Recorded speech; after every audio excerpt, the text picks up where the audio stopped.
And welcome to WTL, everybody. I'm your host, Andy Klassen, joined by Gibran. Oh, the Parlay Pounder. Yes, sir. Coming at you again. We're back. Man, this is going to be a loaded episode. It's loaded up. I We mean- got two seasons ending, and three actually if you count college baseball. But we got the NHL, we got the NBA, we got the College World Series.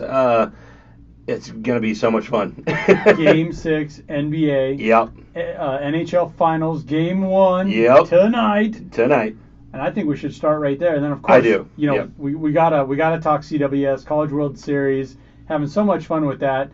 And that, man, those super regionals, wild. They were wild. I mean, everyone had Tennessee. Everybody had Tennessee. Oh my God. I mean, I won't say that we didn't have Tennessee, but we told everybody not to bet on it. Yeah. So when the value's not there, don't pick it up, guys. Don't pick it up. When the value is not there, it can go nothing but wrong for you. And it went wrong in a big way for Tennessee. And I watched that game and I couldn't believe what I was seeing. It looked like they were going to go on a run, and Notre Dame just shut it down. They did. They did. We'll get into that here in a little bit here, but let's start with hockey talk. Let's Yeah. talk a little hockey. Hockey. We're going to head on over to Colorado. Yeah. Ball Arena is the setting for tonight's matchup, 7 o'clock Central. Yes, sir. And it looks like the home crowd, they're the favorites. Yeah, no doubt. Colorado versus Tampa Bay Lightning. Tampa Bay is going for that three-peat. Yeah, So sexy pick. A Sexy little scared there, but no, I think I will be lining up with the way that this is going down with Colorado. The Avalanche have breezed through their first 3 rounds, going 12-2, while sweeping a pair of those teams. Yeah. And this is their first Cup appearance since 2001. They also have an urgency to win now because they have a lot of players under small contracts right now that are going to be looking for more money here real soon. So I really think that not even just game 1 but the series, I think I'm leaning a little bit towards the Avalanche here, Andy. Well, yeah, and that's where it's at. Avalanche plus 175 in the book I'm looking at right now, which is kind of, I don't know, good, bad, whatever. Yeah.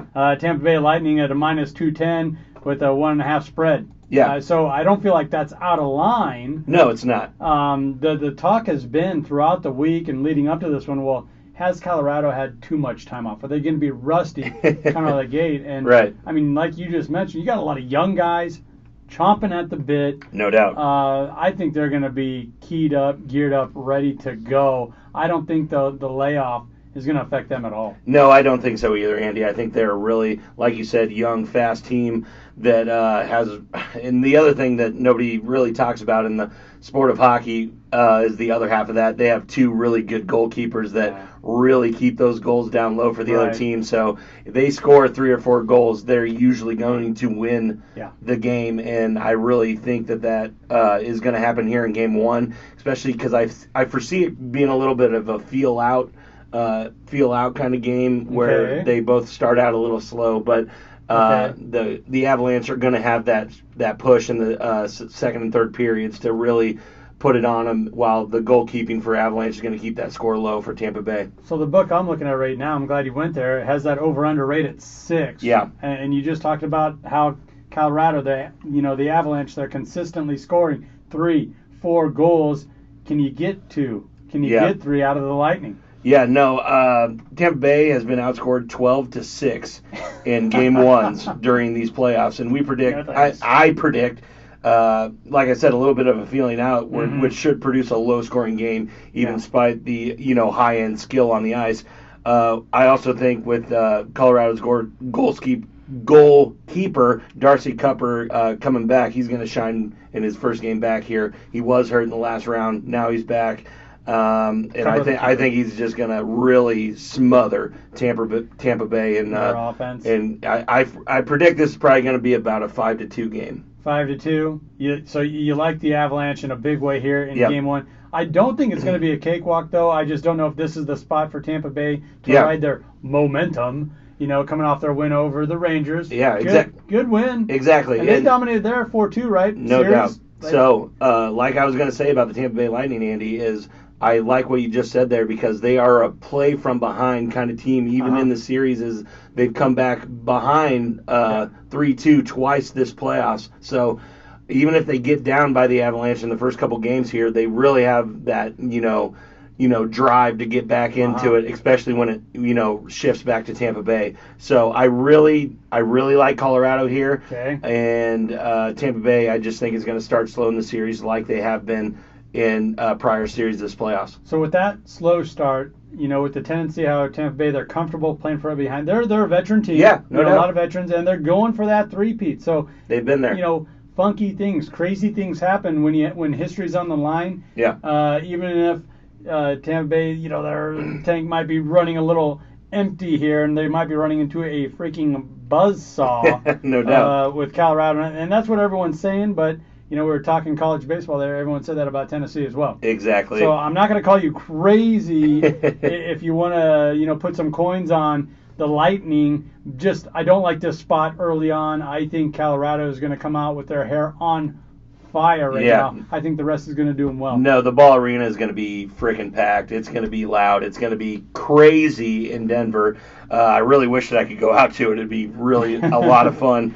But that's why I was just going to say, Andy, if you Lightning fans out there really want to throw some money on Tampa Bay to win, don't do it on Game 1. Do it on who's going to win the Stanley Cup Finals, because they're sitting there at a plus 150 right now to win the series. There's our value. There's your value. Don't take them in Game 1. Yeah. Because I really don't think that they're going to win this game. I really think, like you just said, Colorado's going to come out really, really sharp and just kind of smother them here in the first game. All right. Do you have any other futures that you're kind of looking at? Yeah, no. I got a couple prop bets that I want to, give out to these guys. Of course, the parlay pounder one. Throw some extra on it. So I got the Lightning under 2.5 goals for the entire game at a plus 105. So you're getting the plus money there. Like I said, I do not think that they're going to score 3 goals in this game. I really think that the goalkeeping is far superior for the Avalanche. And like I said, they've only scored 6 goals in Game 1s throughout the playoffs. They come out sluggish, don't they? So that's my first one. McKinnon, over 4.5 shots at a minus 130. He is Colorado's game breaker. He has put the Avalanche on his back the whole way of these playoffs. He's averaged almost 7 shots per game in the conference final, about 6 shots throughout the whole postseason. So you got that. He's going to get his opportunities. He's going to get his opportunities, and this isn't making shots or anything. This is shots attempts. Just attempts. Shots attempts. Ooh. So if like I said, he's averaging 7. If he can get 5, we're cashing in on this one, and I'm throwing some coins on this one tonight. Yeah, you got to be thinking the pucks are going to be flying here. You think they're going to be aggressive? I know. I like that. I like that a lot. And I know Tampa Bay's defense will undoubtedly be, trying to limit him and, the other young guys out there. But McKinnon has made it a point to shoot from everywhere, and surely will continue to do that in Game 1. Yeah, I don't know if you're going to shut down an offense like that, and also a prolific scorer who they've been going to throughout the series. It's just one of those deals where you can go ahead and game plan for something, but then it starts to happen, and you just can't stop it, and that's probably what we're saying. Shooter, shoot. So those are my 2 props for the game, and I really think that they both have a very good shot at hitting. I like it. All right, I like it. All right, so are we going to shift gears here? Look a little ahead to Game 6. Yeah. Oh my God, Thursday night. It's winding down, folks. Boston. It's in Boston. Boston. Yeah, we're going back to the Garden for Game 6. I think this series is over, Andy. I'm just coming out and saying it. I don't know. God, all that talk. There's that quick reaction, and now we're removed a day or two, and it's still like we're just all feeding off of that shellacking.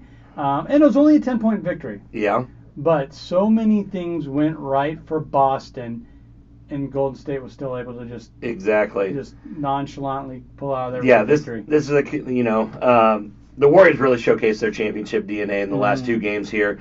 Golden State will look for a big bounce back game from Curry, which I think he's probably going to put up 35 to 40 points. He went 0 for 9. For 3. Yeah. That has never happened in the history of Steph Curry. He had like 233 games straight where he had made at least 1. In the playoffs. Playoff games. He's unlikely to go 0 for again. Yeah. Considering, I just think that this line is way out of whack, for one. If you don't like the 3.5? Nope, and a lot of books have pushed it to 4 for Boston, which I just think is moving in the wrong direction. I like a Warriors money line right now, but if you guys want the +4, go ahead and take it. This is one of the easiest ones of the week for me. Man, this is Boston's been tricky throughout the playoffs. Yeah. I mean, they get blown out, they look terrible, and you're thinking, how in the world can they bounce back here in Game 3 or Game 4? And that's just been their calling card. Yeah. And then it was just a bizarre game where you had Wiggins step up, lead the team in scoring with only 26 points. Right. And rebounds with like 13, 12, nothing outstanding, I would say, that would grab you. But that's where the pedigree you were talking about. Golden State has the confidence and the depth where they can just spread the ball around and have multiple guys score in that 24, 26 range. Exactly. And just pound you to death. Yeah, no, exactly. And it just seems to me, Andy, and I don't want to throw shade on anybody out here or anything like that, but it seems like Boston Stars shrink. When they don't have a lead and they don't have a way out, they shrink, and that's not what Steph does. That's not what Draymond does. That's not what Clay does. Well, so it just seems like they shrink in big moments, and if they get down, it's really hard for them to do it. You bring up a couple points there because Draymond Green's kind of had a really tough season. No doubt. So I'm not saying he's living up to the moment, but he's figuring out ways to be effective and help his team out. Passing the ball, like, they're not even guarding him. No, they don't even guard it. Even if he gets a wide open layup, he's still looking for the 3 outlet. The whole thing is he is playing psychological games with Jason Tatum, with Jaylen Brown, with Marcus Smart, and getting them so mad. Yeah. And I know this game because huge LeBron guy, had to play against Draymond, 6 times in a row in the finals, and I hate the guy. I hate him, but the stuff works. Yeah, he gets people mad. He gets people out of their way.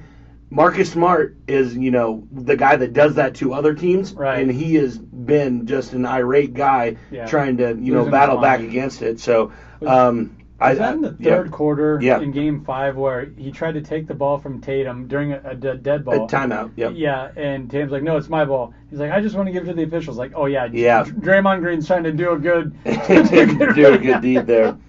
It's just bizarre. Yeah, no. And another thing that kind of got me, worked up a little bit is this over-under line here at 210, Andy. Yeah. I really think that this is going to go under. I think Boston is probably going to only score about 90 points in this game, while the Warriors have about 100, 105, something like that.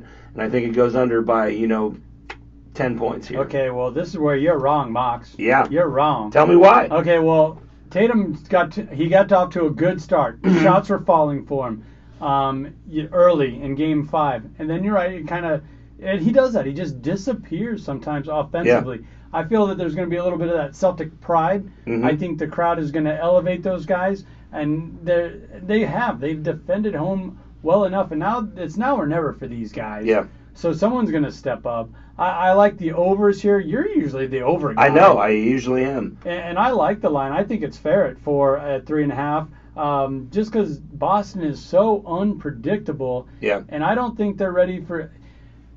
This thing feels as sporadic and erratic as it's been. It feels scripted to me. Yeah. Like where Golden State is fine with they're so confident they're fine. Yeah. Giving them Game 6 at home, their little last hurrah, and then having the hometown party. I don't know, in San Francisco. Hey, Frisco likes to party. Yeah. They like to party. You got to remember that they tried to do that against the Cavs back in the day too, and they wish that they would have closed it out in Cleveland. So.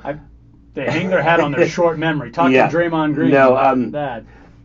From what you're saying there, Andy, you would take an offensive outburst like we saw in Game 1 and Game 3 to surpass that 210.5 total. Mm-hmm. It's hard to see that for me when we got two of the two best defensive teams, and they are looking to lock down now more than ever. Right. A lot of guys are tired on the offensive end. It seems like to me But and I'll go the other way with that. When you're tired, your defense lacks. Yeah. I think it's easy offense when you have tired guys out there, tired legs. I kind of agree with you there, but the first thing that comes to my mind when it comes to Boston is that they are a defensive team. Mm-hmm. So I think they got to change. They have to change. They have to change. Game 6. I totally agree with you, but I just don't think that they will. That's why I don't think that they're going to put up a lot of points. They're not going to put up a lot of points.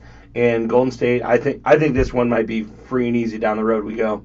All right. Well, I'm on the other side of that. I'm Celtic pride going for the Celtics. I think Golden State's going to win it, going to win it in 7. Been saying that from the get-go. Yeah. I still think that's going to happen. No doubt. And I love how deep the Warriors are and how they can lean on different people. Yeah. You never would have convinced me in that Game 5, Steph Curry going 0 for 9.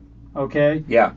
Boston getting off to a really good start in the third quarter. For sure. They look like they were gonna. And that's the Warriors' trademark is the third quarter. Exactly. All these things kind of came together, and it was still Golden State that came away with a 10-point victory, and you kind of put it in cruise control midway through the fourth. They definitely did. So I really feel like this could go either way, but for Game 6, I'm green. Paint All right. me green. Well.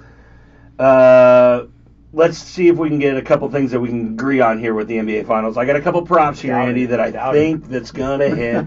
I got a Steph Curry at 29 points at a minus 110. I really think he's going to come out and probably put up 35 to 40 points, maybe even more. Yeah. I really think this 29 is going to hit. The one that I really think is going to hit for him is the 3-point makes. He's sitting at over-under at a 5 right now at a minus 110. I really think that he will hit 5. He's going to come out. He's probably going to shoot about 15 of them, and I think he's going to make at least 5 of them. I do like that, and also you're going off a pretty good body of work where he's been averaging over 30 this entire time. No doubt. So he's going to get back on track. A couple of those threes are going to fall for him, and he is gunning for that MVP Finals MVP. And I think he's going to get it, and I think this is just another game for him to flex and get back on track, if you will. Yeah. I mean, that's just wild that he went 0 from 9. Yeah. But but like you said, if he has a good game, if he has any sort of good game in Game 6 and they win, it's Finals MVP, no doubt about it.